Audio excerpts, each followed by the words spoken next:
Assalamualaikum and good morning everyone. My name is Adam Shami bin Muhammad Nazri and I'm from Group 2.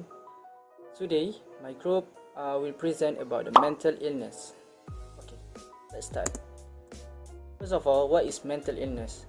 Mental illness is a health problem that significantly affects how a person feels, thinks, behaves, and interacts with other people. It is diagnosed according to the standardized criteria. Mental health problem also interferes with how person thinks, feels, and behave to a lesser extent than a mental illness. Mental illnesses are of different types and degrees of severity. Some of the major types are depression, anxiety, schizophrenia, bipolar mood disorder, personality disorder, and eating disorder. There are few causes and factors of the issues. First of all is genetics, which is heredity.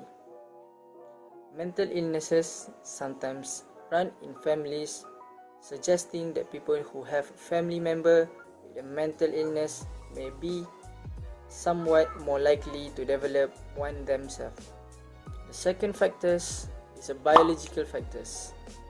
Chemicals in brain neurotransmitters, naturally occurring brain chemicals that carry signals to other parts of your brain and body. When these chemicals are impaired, the function of nerve receptors and system change, leading to depression and other emotional disorders. Next factors is environmental factors. Certain stresses can trigger illness in someone prone to mental illness, as trauma, dysfunctional family life, changing job or school, anxiety, death or divorce, and more. The last factors is a childhood trauma. Even if you are no longer in a stressful environment, things that happen to you as a child can have an impact later in your life. Alright, now we go to the discussion of main related issues with philosophy, which is philosophy of education, nationality, and philosophy of rukun negara. Mental illness among adolescents. Cause: some adolescents are at greater risk of mental health conditions due to their living conditions, discriminations, or exclusion, or lack of access to quality support and services. The effect: adolescents with mental health conditions will easily get social exclusion, discrimination, stigma, which is affecting readiness to seek help, educational difficulties, risk-taking behaviors, physical ill health, and human rights violations. Thank you. For the first point of the Falsafah Pendidikan Negara part is mental illness will affect family members when they are having a different perceptions or different opinion in a conflict.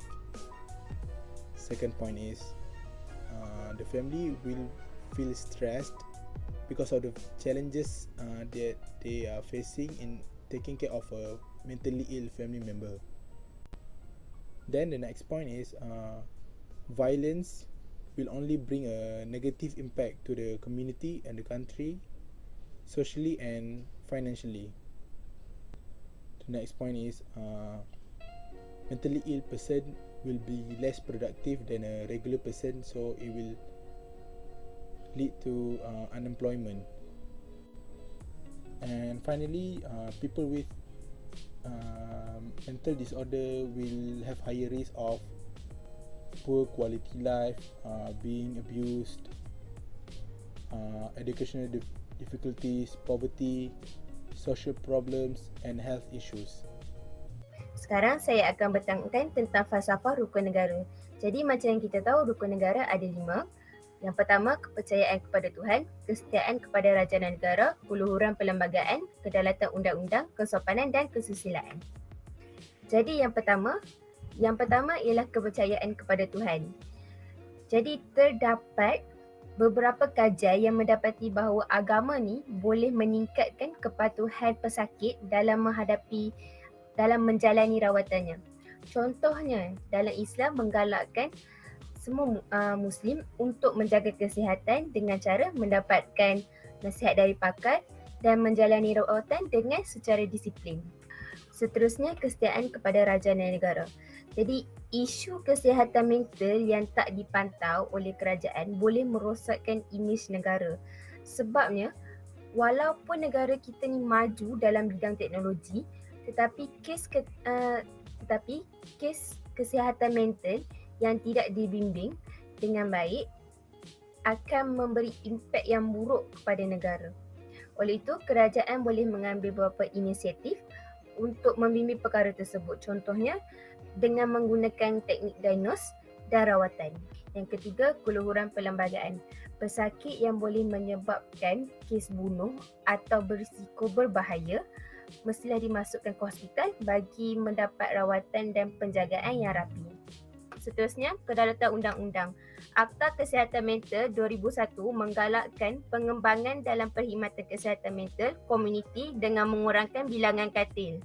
Hal ini untuk mengurangkan rasa tekanan ataupun hilang harapan dan rasa malu pesakit tersebut. Selain itu, untuk menghasilkan perkhidmatan yang lebih berkesan dan komprehensif yang memenuhi keperluan pesakit dengan lebih baik. Yang terakhir, kesopanan dan kesusilaan. Sebagai kawan atau masyarakat yang hidup dalam satu komuniti, cara yang sesuai untuk menunjukkan moral support kepada pesakit ialah dengan menghormati, sayang menyayangi dan mempunyai belas kasihan. Satu lagi, mestilah sentiasa memberi sokongan dan membantu pesakit. So now, we will see into the concept of mental illness. First of all, we see in the physical side, our body becomes filled with two stress hormones, which is adrenaline and also cortisol. This will increase the heart rate and blood pressure, suppresses the digestive system, and affect the immune system. In the emotional side, in the aspect of psychology, it affects how we think, how we feel, and also how we act.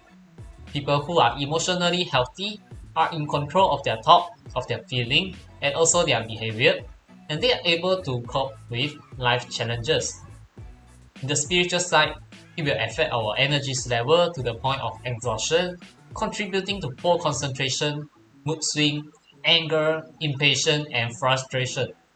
Our stressor, if not managed, ultimately it will result in unwanted effect to our overall balance and wellness.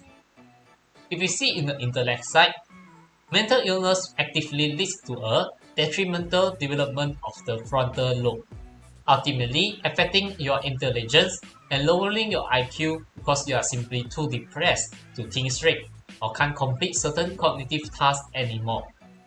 Next, we will see into the General Adaptation Syndrome, which is GAS.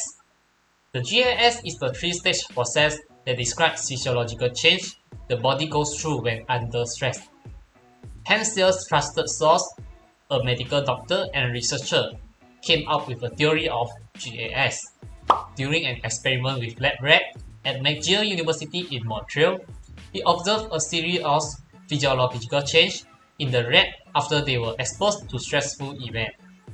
So, since it is not possible to eliminate every stressor, it's important to find ways to cope with stress. Knowing the sign and stage of stress can help you to take appropriate steps to manage your stress level and also lowering your risk of complication. Hi guys, saya Huyin. Saya ingin present tentang kesan penyakit mental dengan cara-cara mengelakkan seseorang dari penyakit mental. Kesan kepada seseorang individu ialah menyebabkan kekurangan kualiti dalam hidup dan juga membawa kepada kekurangan produktiviti dan kemiskinan. Selain itu juga meningkatkan masalah sosial seperti penyalahgunaan, kemarahan dan isu kesihatan. Kesan kepada keluarga ialah menyebabkan kekurangan pendapatan isi rumah disebabkan menjaga ahli keluarga yang mempunyai pesakit mental menyebabkan tiada masa untuk kerja. Yang seterusnya ialah kesan kepada masyarakat. Ini mempunyai kesan terhadap gelandangan, kemiskinan, keselamatan dan ekonomi tempatan. Kesan kepada keluarga itu mempunyai kos besar kepada keluarga kerana peningkatan dalam kes gangguan mental akan meningkatkan ekonomi, mengakibatkan ekonomi negara. Yang seterusnya ialah cara-cara untuk mengelakkan seseorang kepada penyakit mental. Pertama ialah hargai diri anda. Anda perlu layan diri anda dengan baik dan hormat dan juga mengelakkan mengkritik diri sendiri. Dengan ini, anda boleh meluangkan masa untuk hobi anda atau aktiviti yang kegemaran seperti mengambil pelajaran tarian, belajar bermain alat muzik dan membuat tanaman. Cara kedua ialah belajar menangani stres. Kita perlu menerima tekanan sebagai sebahagian daripada kehidupan dan belajar untuk mengatasinya dengan baik. Seperti cuba strategi tekanan 1 minit atau melakukan senaman tai chi. Cara ketiga ialah menjaga kesihatan diri sendiri. Contohnya dengan mengambil makanan yang berkhasiat dan meminum air yang cukup dan juga mengelakkan aktiviti rokok dan vape, dan juga bersenam sepanjang 2 hingga 3 kali seminggu dan juga mendapatkan tidur yang cukup. Cara seterusnya ialah mengelilingi diri dengan orang yang positif. Orang yang mempunyai hubungan keluarga atau sosial yang kuat secara amnya lebih sihat daripada mereka yang kurang berhubung dengan masyarakat. Anda boleh membuat rancangan dengan ahli keluarga atau rakan yang menyokong dan juga mencari aktiviti di mana anda boleh bertemu dengan orang yang baharu. Ini dapat mengurangkan risiko anda untuk mendapatkan penyakit mental. Ini semua daripada saya. Okay, thank you. In conclusion, mental health includes our emotional, physiological, and social well-being. It affects how we think, feel, and act as we cope with this life. It also helps to determine how we handle stress, relate to others, and make choices. Of course, there's no sure way to prevent this mental illness. However, if you have a mental illness, taking steps to control stress. This also will increase your resilience and boost low self-esteem, which may help to keep your symptoms under control.